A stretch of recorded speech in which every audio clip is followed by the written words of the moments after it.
샬롬! 성경의 땅을 꼼꼼히 안내하고 있는 유병성 목사입니다. 아라드 첫 번째 영상에서 성경 속의 아라드와 성경 밖의 아라드에 대해 설명했습니다. 이번 두 번째 영상에서는 고고하게 말하는 아라드에 대해 알아보겠습니다. 첫 번째 영상과의 연속선상에서 가나안 도시 아라드에 고고하게 한정해서만 말씀드릴 것입니다.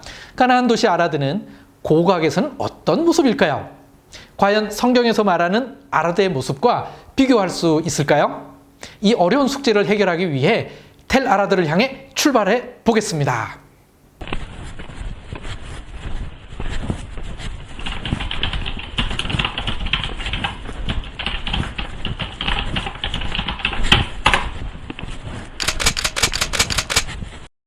(1841년) 에드워드 로빈슨이 그의 책 Biblical Researches Palestine에서 현재의 텔 아라드를 성경의 아라드라고 확증했습니다.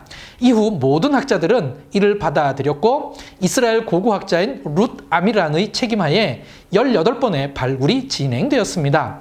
1962년부터 1966년 사이에 5번, 1971년부터 78년, 그리고 1980년에서부터 1984년에 13번이 있었습니다. 고고학 발굴은 크게 두 부분으로 나누어집니다. 로우 시티인 가나안 도시 아라드 발굴과 어퍼 시티인 이스라엘 요새 부분으로 나누어서 진행되었습니다. 그래서 이렇게 두 부분으로 나누어진 발굴 현장 중 본 영상에서는 가나안 도시 아라드 발굴에 대해서만 알아보겠습니다. 왜냐하면 성경 속에서 언급된 아라드는 가나안 도시 아라드와 관련된 것이기 때문입니다. 1. 고고학 속의 아라드. 가나안 도시 아라드에는 5개의 고고학 지층이 있습니다. 제일 먼저 5지층입니다. 금속 병용 시대부터 초기 청동기 1A 시대까지입니다. 연도는 기원전 약 4000년에서 3300년까지입니다. 작은 주거 군락을 이루고 있었습니다. 그리고는 짧은 단절이 있은 후 다음 지층으로 연결됩니다. 4지층은 기원전 3100년에서 2950년까지입니다. 초기 청동기 1B 시대로 표시됩니다. 아직 성벽이 만들어지지 않았습니다. 이미 주거지가 크게 확장되어 거의 텔 위 전체로 확대되어 있었습니다. 특별히 지금 복원되어 있는 현재의 성벽 밑에서 많이 발굴되었습니다. 특이한 것은 이때 벌써 이집트의 토기를 사용했다는 것입니다. 이것으로 이집트와의 교류가 활발했음을 알 수 있습니다. 이 시기에 이집트는 아직 왕조가 형성되기 이전으로 나카다 2와 3 시기였습니다. 이 시기와 관련된 중요한 고고학 발굴물은 초기 형태의 세레흐가 발견되었다는 것입니다. 세레흐란 새 모양의 호루스와 함께 사각형 테두리가 있고 그 속에 왕의 이름을 적어 넣은 것입니다. 초기 형태의 세레흐와 그 속에 나르메르라고 적힌 게 발굴되었습니다. 그 다음은 3지층입니다. 기원전 2950년에서 2800년입니다. 초기 청동기 2시대라고 합니다. 이때 성벽이 세워져서 요새화된 성읍이 되었습니다. 물 저장을 위한 저수지가 완공되었고 종교적 제2장소와 궁전이 만들어졌습니다. 이때 아라드 하우스라고 불리우는 주거 형태가 보편적으로 사용되었습니다. 이때 이집트에서는 제1왕조가 시작되었습니다. 계속해서 이집트와의 교역과 함께 도시가 크게 활성화되었습니다. 갑작스러운 외부의 침입에 의해 도시가 파괴되므로 새로운 지층이 만들어지게 됩니다. 2지층과 1지층은 기원전 2800년에서 2650년까지입니다. 여전히 초기 청동기 2시대입니다. 외부 침입에 의해 파괴되었다가 곧바로 재건되었습니다. 하지만 이때부터 가나안 땅과 시나이 반도를 연결하는 구리 교역이 아라드를 통과하지 않게 되었습니다. 그래서 점점 도시의 규모는 축소되기 시작했습니다. 그리고 결정적으로 급격한 강수량의 변화로 식량 수급에 어려움이 동반되어 도시의 규모가 대폭 감소되었습니다. 1지층은 겨우 일부 생존자들만 거주하는 정도의 작은 규모로 축소되었습니다. 기원전 2650년 이후부터는 더 이상 도시로서의 기능을 하지 못하게 됩니다. 이렇게 버려진 도시로 오랫동안 있었던 게 오히려 초기 청동기 시대의 흔적이 고스란히 보존될 수 있는 환경이 되었습니다. 그리고는 이상하게 텔-아라드에는 중기 청동기와 후기 청동기의 흔적이 없습니다. 그렇다면 여기서 아주 중요한 질문이 제기됩니다. 이스라엘 백성이 출애굽한 시기는 후기 청동기 시대인데 그럼 이때 아라드에는 가나안 사람이 거주하지 않았다는 말이 됩니다. 성경에서 말하는 네겝에 거주하는 가나안 사람 곧 아랏의 왕은 어떻게 되는 걸까요? 그래서 이 부분이 큰 숙제인 것입니다. 2. 기억 속의 아라드. 이 부분이 가장 어려운 부분입니다. 출애굽은 후기 청동기 시대입니다. 그런데 고고학적으로 보면 그때 아라드는 버려진 도시였습니다. 그렇다면 성경의 기록과 고고학 현장 사이에 불일치가 있는데 이를 어떻게 설명하느냐가 큰 숙제가 됩니다. 성경의 내용이 고고학을 통해 설명되는 경우도 많이 있습니다. 반면 성경 내용이 고고학과 조화를 이루지 못하는 경우도 있습니다. 텔-아라드가 바로 이 경우입니다.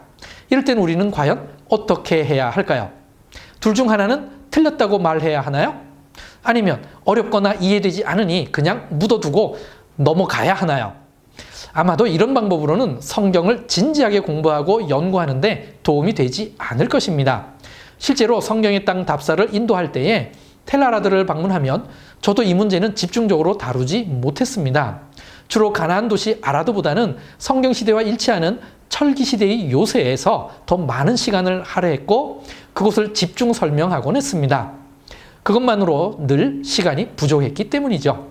하지만 성경과 역사를 공부하고 오히려 하나님의 구속사의 중요한 현장임을 올바로 알기 위해서라도 이 부분을 감추어서는 안 된다고 생각합니다. 실제 무엇이 문제이고 어떤 어려움이 있는지 있는 그대로 이야기하고 문제를 나누어야 추후에 해결점도 찾을 수 있지 않을까요?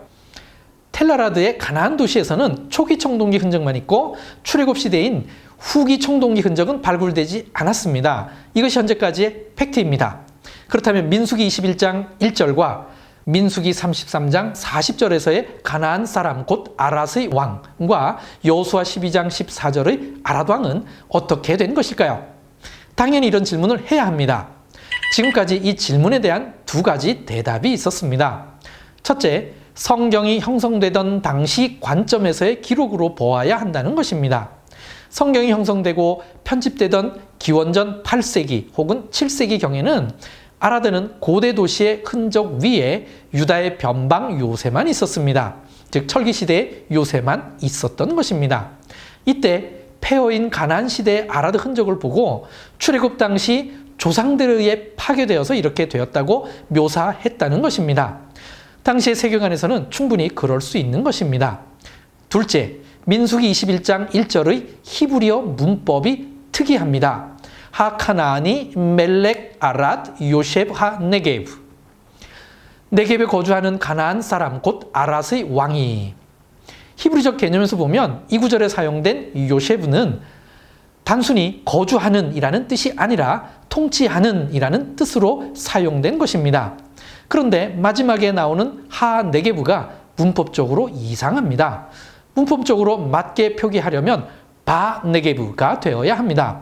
이에 대해 히브리 대학의 모세 마인펠드 교수는 이 구절이 의미하는 바는 아랏에 거주하는 어떤 가나안 왕이 아니라 네게브를 통치하는 다수의 가나안 왕을 지칭하는 것이라 설명했습니다.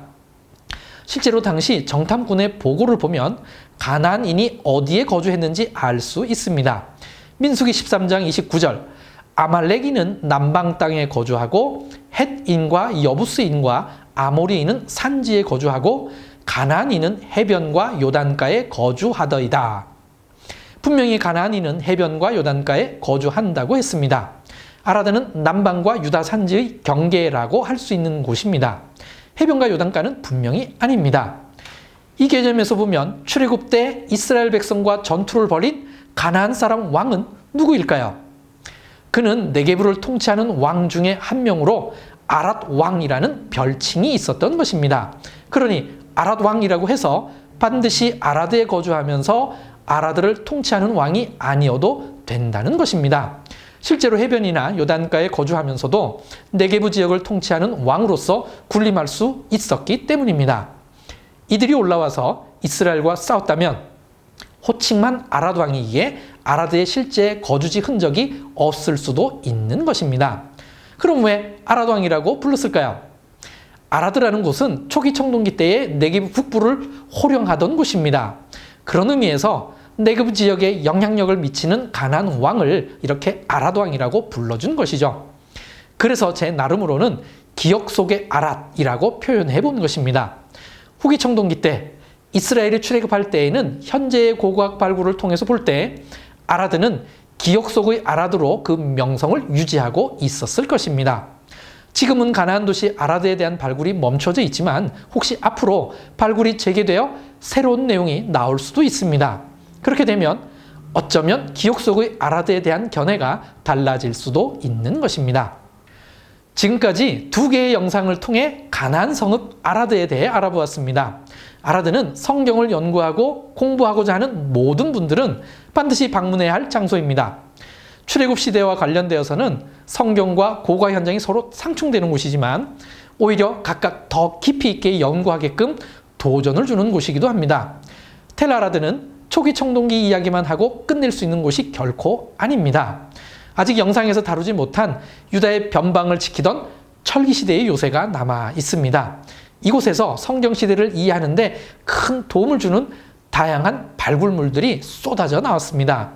그래서 성경 시대의 고고학을 말할 때 아라드를 반드시 언급해야 하는 것입니다. 아라드 제3편에서는 바로 이 부분을 다룰 예정입니다. 많이 기대해 주시기 바랍니다. 그럼 레이트라오.